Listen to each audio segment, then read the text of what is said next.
everyone, and welcome back to the Alexa Show. I am Alexa Servodidio, your host. Thank you so much for tuning in tonight. Well, tonight I have returning guest Vito Bruno. Vito was on my show last year, and we were reviewing the case of Alec Baldwin. Vito is a retired New York Police Department detective and also was assigned as a special investigator for the Manhattan DA. I brought Vito back today to the Alexa Show to start going over all the new updates on the Alec Baldwin case. Vito, welcome back to the Alexa Show, and thank you so much for coming back. Thank you for inviting me again. Yes. It's great. Thank you. We had such a great time last time we taped. We went over so many of these details, and now as we're going further and further, and as time has come by, so many new updates are coming up. What is your take on what's been coming out on the news and what they're allowing us to know? Well, that's the key point, is how much do we know and how much will they give us? That's another big point.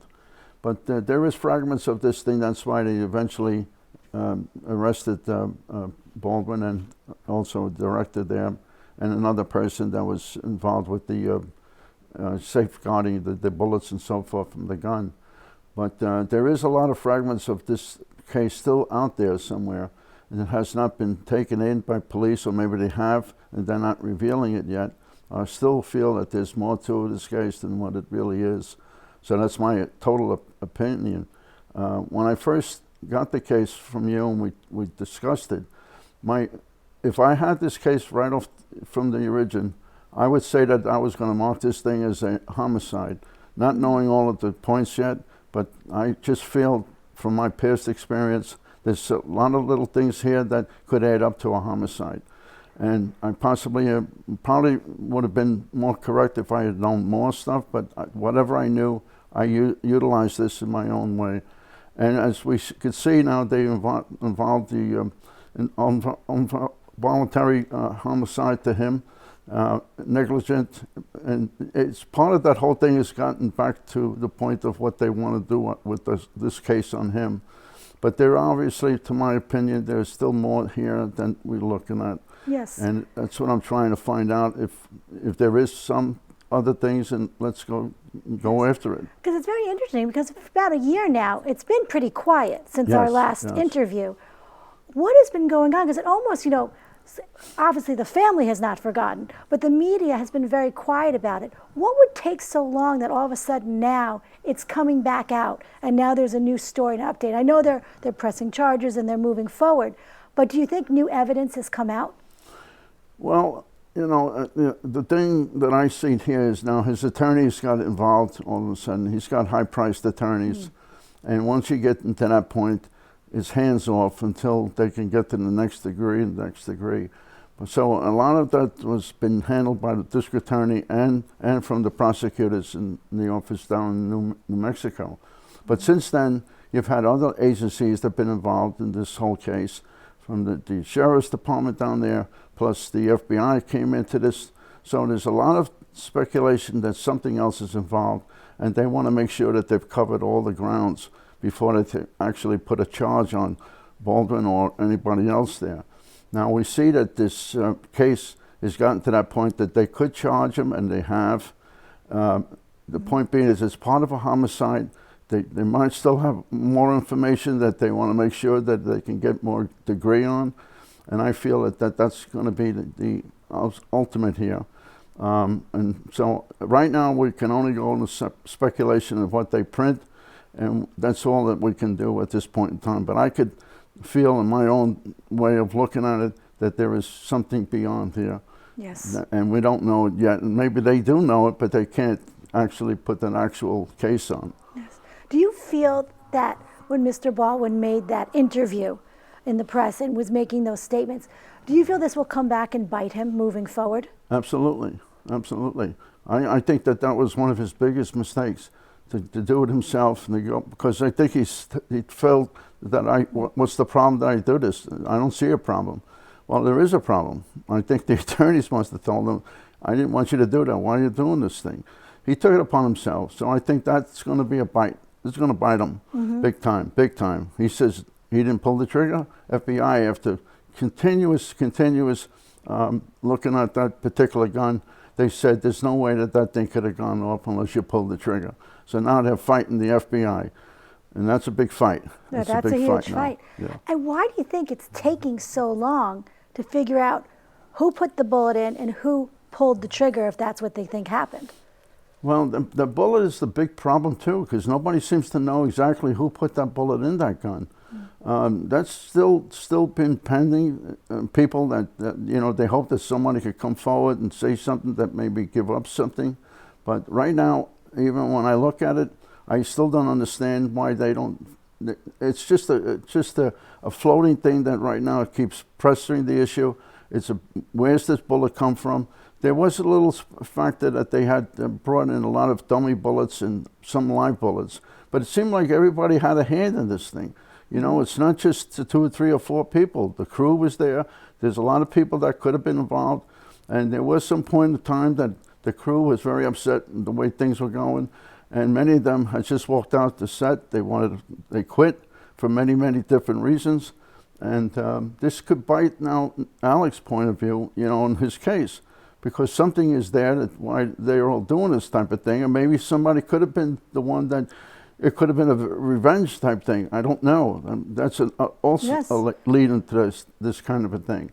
So I just feel that something will still be coming out of this thing, whether the police know it or not, but I still feel there is something else to this thing. You bring up a good point. There was a lot of back and forth. People were being kicked off the set. People were leaving the set. And a lot of times movie sets can be chaotic as they are. And I'm thinking now with this other kind of drama that was going on the set, how are things kept secure if people are going in and out? How do you know someone who left the set wasn't supposed to be the one that checked the gun?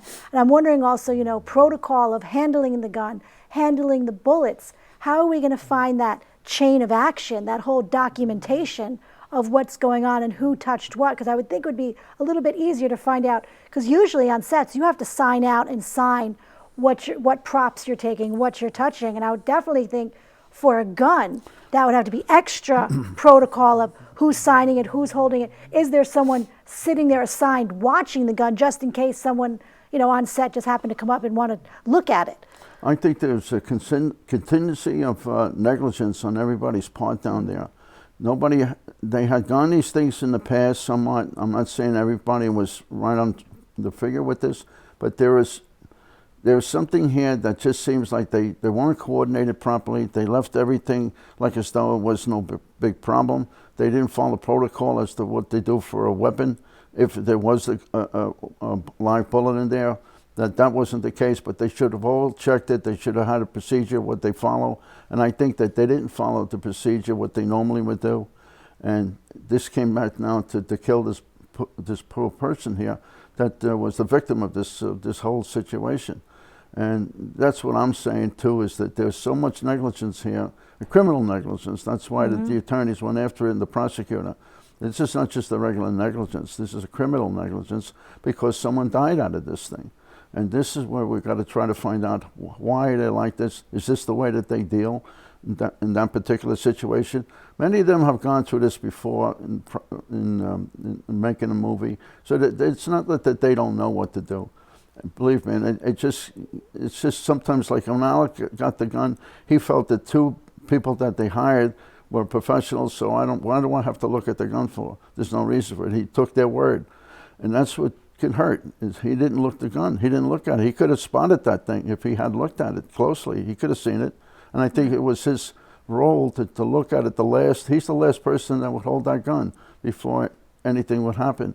So I think that was his point, that he could have checked that gun lastly. After even 2 experts looked at it on the set, he should have looked at it. But I think he didn't do it. He just took their word, and look what happened. I think sometimes you would think about late night sets, all that chaos. Sometimes people think, oh, already 2 experts checked. Why do I have to check? And I think it really brings up that important fact that if you are going to have a gun on set, that you really have to make sure the chain of command and that someone's always watching it. And what makes this difference, if any, if this was more of a civil issue, if this was a home of a family or friends and there was a gun that was set off and they couldn't figure out who set the gun off? What's the difference between what would happen if this was more of a civil than what's happening now that it's a movie star, that it was on set of a big film? Well, I think part of this whole thing too is the way that this thing was brought into light about the gun, what happened that particular day.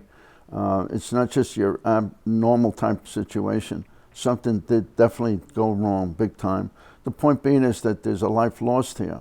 That's a big critical thing here. If there was no life lost and it was just an accidental thing and something happened, maybe they could write that off somewhere along the lines. But you got one person dead and you got another wounded out of this thing. So whether he intended it or not, that to be discussed when it goes into the trial, if it's going to be a trial.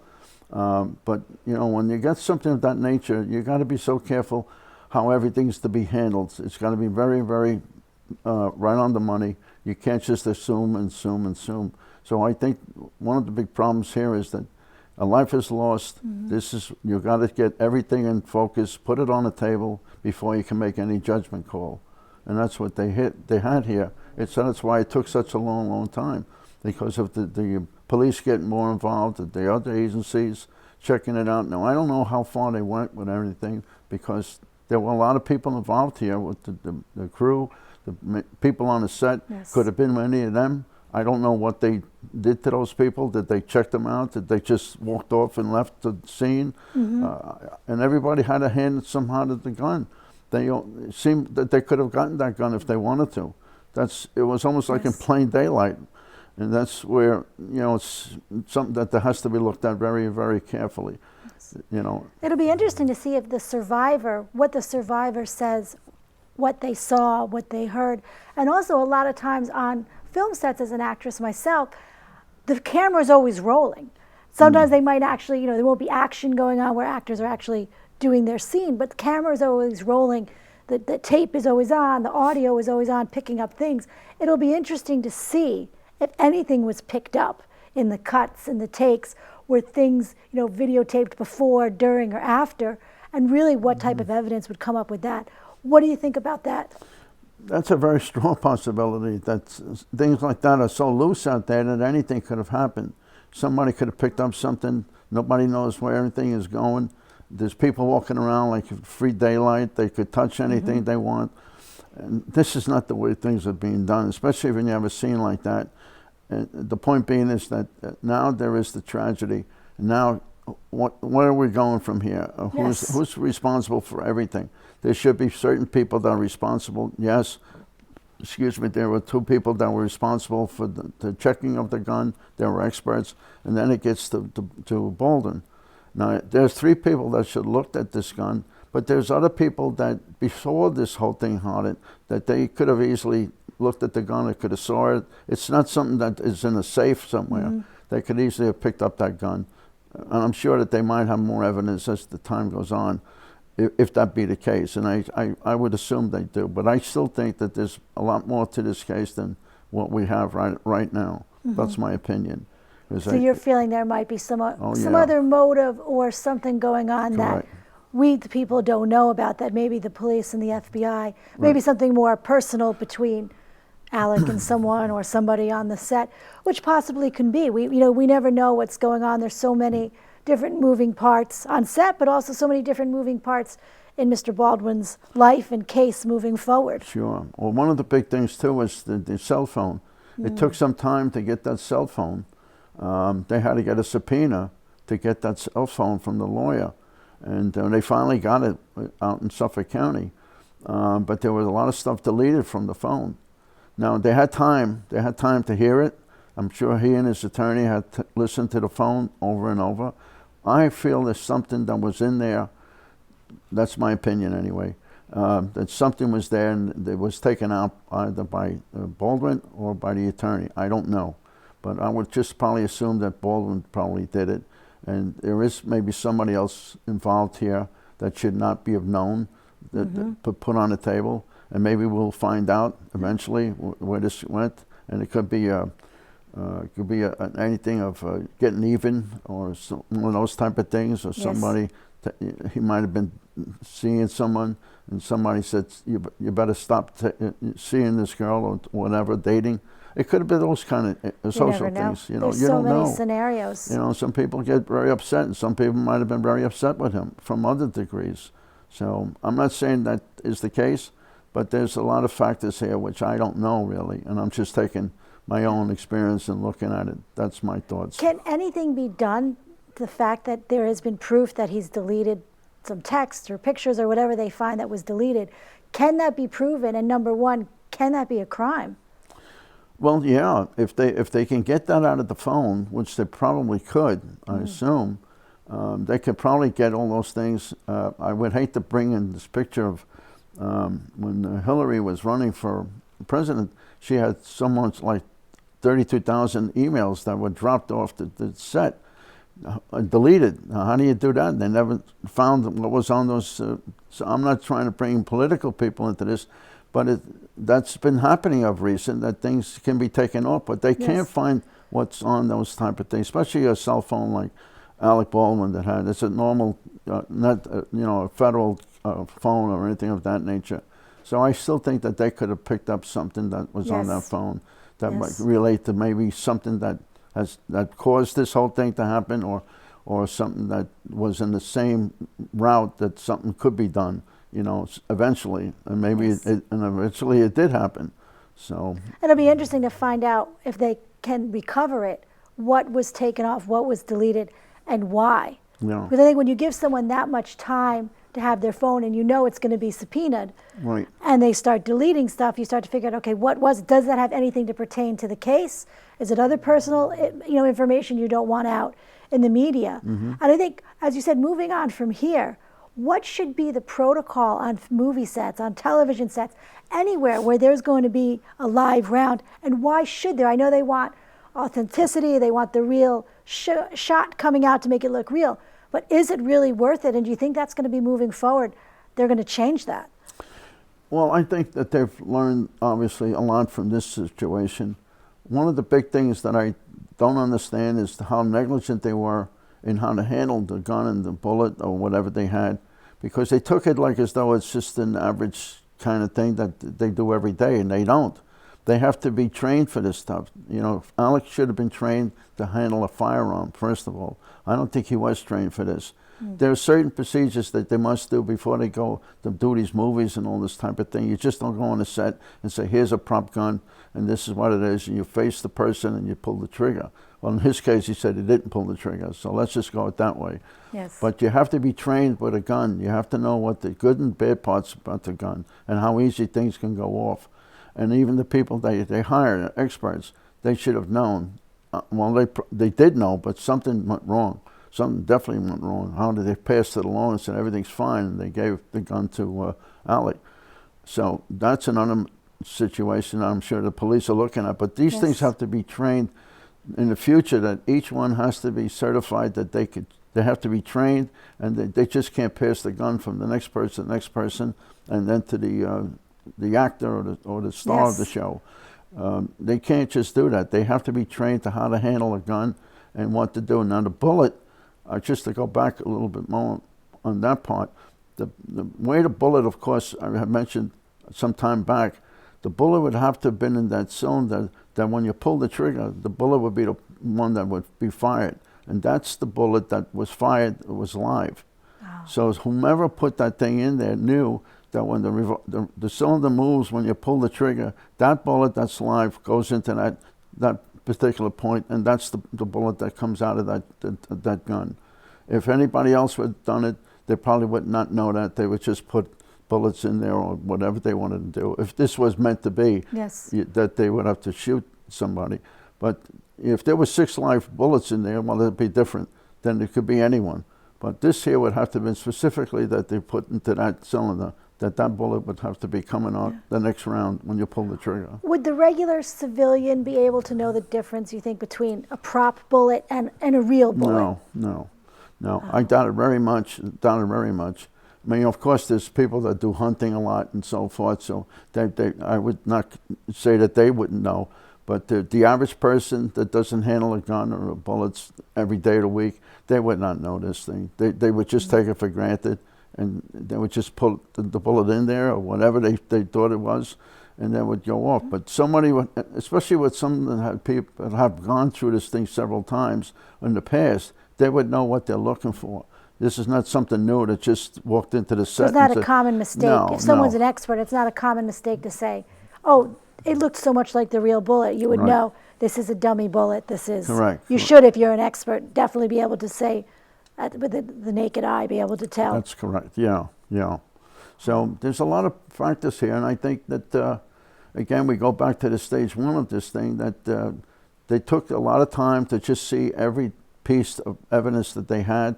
Maybe there were other things they couldn't conclude with this at this point. I'm talking about the law enforcement. So there's not a rush, but they had enough there to go. Well, the district attorney had that involuntary manslaughter. There might have been to a point of being a typical homicide. This is similar to it, close to it, but it's in that framework of a homicide. Mm-hmm. And that's why I said when I first talked to you about this thing over almost a year ago, that the elements of this thing, which was not too much spoken, I would say that at that point would have been probably a homicide lead into this whole case. And I still feel that beyond the involuntary manslaughter, there is something else beyond here. You know, another thing that could arise somewhere down the road. I'm not saying a long time from now, but I would say something relatively soon. Do you think it's going to move quicker? Yeah. Moving forward, Yeah, you think because this now is... you got the meat of the case. The district attorney has filed it. Now here comes anything that could be added to this. And if it is added, then there might be another situation, another charge, or a higher charge, or somebody being totally blamed for everything here. And we'll Could see. it be just? I know that obviously you're not the lawyer, you're not the judge, but could it be that there was just one person? You feel that could there be just one person that would be responsible for this, or do you feel that it was a group of people? Or I would say, yeah, the possibilities it could have been a group of people on this thing. It wouldn't just been one person. There's more to it, like I said, but I don't think it's just that one person. There's something more to it. And I think eventually it'll come out. Yes. If not, well, that's my thoughts on this thing anyway. Right. But that's my opinion on this whole case. Thank you. And Vito, as the case keeps unfolding, I would love to have you back on to go over our points and to see, where this case is going to end up. And again, thank you so much for coming on to the Alexa Show and sharing your professional opinions and your advice and your background with us. Thank you very much again for inviting me. It'd be more than a pleasure to come up and be interviewed again. It'd be very nice of you. Definitely. Thank you. You. And everyone, thank you again for tuning in. If you have any questions or any topic ideas, please send an email to alexas29@AOL. Everyone, again, thank you so much for tuning in. Have a good night and God bless.